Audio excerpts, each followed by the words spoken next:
Hi. So investments in Africa's renewable energy infrastructure are proving incredibly important because it sustains market growth while also granting access to electricity, which acts as a fundamental element in bolstering the economic development.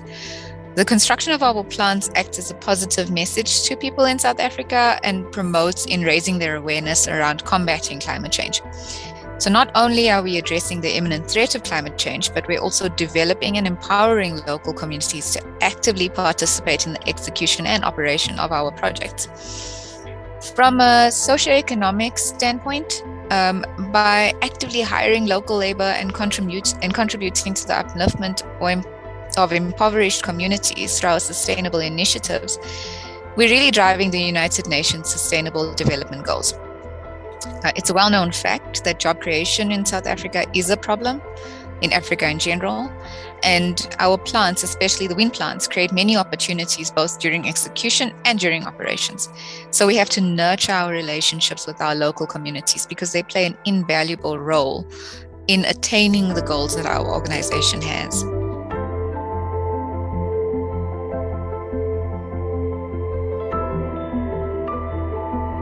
Renewable energies alone cannot mitigate the effect of climate change, but it helps. Concerning the energy sector, we are lucky enough because efficient solutions like renewables are already available. And to implement it, we need to incentive investors through stable economic, political, and social framework in order to help achieving Africa's climate ambitions.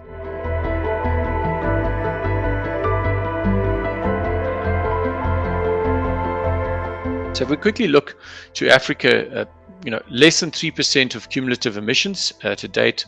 However, 17% of the global population, but only 4% of global power markets. So energy poverty remains a huge problem. Over 600 million people are estimated to be without access to sustainable energy across Africa. And then within this context, this energy transition is a significant challenge. So we've estimated that the energy transition cost for Africa of only the current power market, so not addressing energy poverty, would cost $2.8 trillion by 2050. So this is potentially unaffordable. So I think yes, Africa does need to optimize its fossil fuel endowments, but that is a challenge because, as I said earlier, the global markets will not necessarily welcome that. It is going to have to be on a competitive basis. Africa can, however, and must also look to future markets and aim to leapfrog the technology growth curves that have been created by the developed market. I think they've got to focus on more dynamic policy environment that is more attractive to investments and to international technology partners. So this will certainly provide the best transition, and maybe that is what we've got to look at, an Africa just energy transition that creates growth and creates jobs, while perhaps being given some leeway to optimizing legacy industry and legacy revenues from fossil fuels.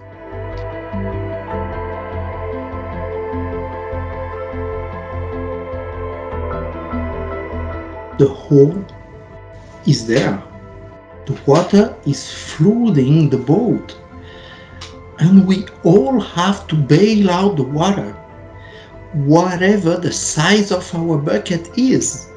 So the most important is that everyone, every authority, every company is aware that we have a serious issue. Means the one thing I would do is to communicate. And about renewable energies in general. People are the future leaders of our world. And if we make the effort now to give them all the knowledge to make better decisions than we did, it will really make a difference. So the European industry can really help by promoting development within Africa and supporting initiatives that raise awareness on climate change and renewable energy. And I think that will help a lot.